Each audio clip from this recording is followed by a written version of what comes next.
Mes chers concitoyens, mes chers compatriotes, il y a des moments dans l'histoire des peuples où tout bascule. L'heure que nous vivons est de celle-là.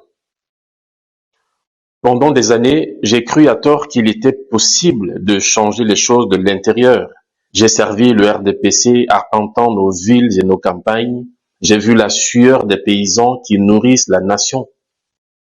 J'ai vu les mains cailleuses des artisans abandonnés. Le courage des mères qui accouchent parfois sous la lampe tempête. J'ai vu le DAS de notre jeunesse. J'ai vu un peuple debout, mais un État à genoux, un État absent. J'ai réclamé la jeunesse, le renouveau, l'alternance. On m'a répondu par le mépris, par la manipulation et par la peur. Face à l'inertie, nous avons tenté de rétablir la normalité républicaine par les voies judiciaires. La justice, hélas, est devenue un instrument entre les mains du pouvoir et les institutions, ses complices. Je refuse d'être comptable de cette forfaiture où la justice est rendue à la tête du client, où elle s'ajuste au profil social et au positionnement politique de chacun. Je refuse cette mascarade parce que je suis du côté du peuple. C'est pourquoi aujourd'hui, ici et maintenant, devant notre histoire et notre conscience collective, je démissionne du RDPC avec effet immédiat. Cette décision est un acte de foi en notre peuple, en sa dignité, en sa capacité à forger son propre destin.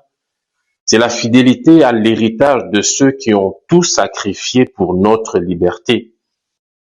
Robert Oumniobé est tombé le corps criblé de balles, mais son regard restait tourné vers l'avenir d'un Cameroun libre. Ernest Ouandié a marché vers son exécution sans baisser la tête pour que nous restions debout. Patrice Lumumba a quitté ce monde dans la souffrance, mais ses dernières lettres portaient l'espoir d'une Afrique unie et digne. Thomas Sankara nous a exhortés en déclarant, je le cite, « Nous devons oser inventer l'avenir ». Nelson Mandela a passé 27 ans derrière les barreaux, mais son esprit n'a jamais connu de prison.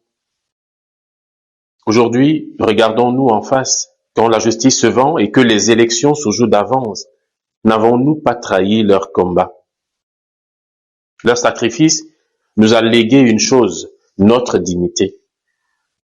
Si nous ne la défendons pas, nous serons les fossoyeurs de leurs rêves. Pour l'élection présidentielle du 12 octobre 2025, respectueusement, j'appelle les 11 candidats retenus à s'unir. Il n'y a pas 3 options, il n'y en a que 2. Soit vous vous coalisez pour un candidat unique, un candidat de l'opposition qui incarnera l'espoir du peuple, soit vous vous retirez collectivement de cette mascarade dont l'issue évidente est la proclamation de la victoire de Paul Biya. L'une ou l'autre de ces 2 options est à même de rendre justice au peuple souverain. Toute autre attitude ne servira qu'à cautionner la forfaiture qui se prépare au grand jour. Le peuple attend un geste de courage. Ne soyez pas les complices d'un système qui trahit notre pays.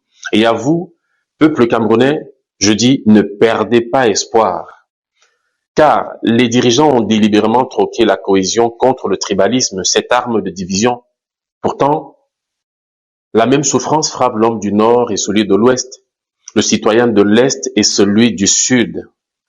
Partout sur notre territoire, les visages sont marqués par la même douleur, car ces gouvernants n'ont qu'une seule règle, brimer le peuple, régner sans partage, sans écouter, sans accompagner, et leur gouvernance est une embuscade permanente où les droits humains sont piétinés.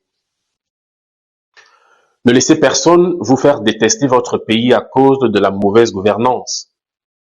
Vous devez au contraire aimer votre pays. Ce drapeau que je place à mes côtés n'est pas un ornement. Appropriez-vous-le, portez-le chez vous. Quand vous revendiquerez vos droits, brandissez-le. Quand vous résisterez à l'oppression, tenez-le fermement. Je me tiens désormais à vos côtés pour mener la bataille de la restauration de notre pays. Nous le ferons ensemble et nous le ferons parce que nous le devons à nous-mêmes. Nous irons jusqu'au bout et pour ne pas dévier de notre route, portez toujours votre drapeau.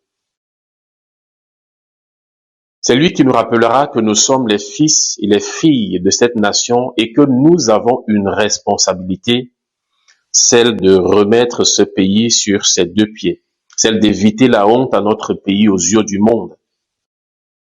Notre génération porte une mission, rendre à ce pays son âme, sa justice et sa fierté. Le temps des murmures est révolu, le temps de l'action est venu.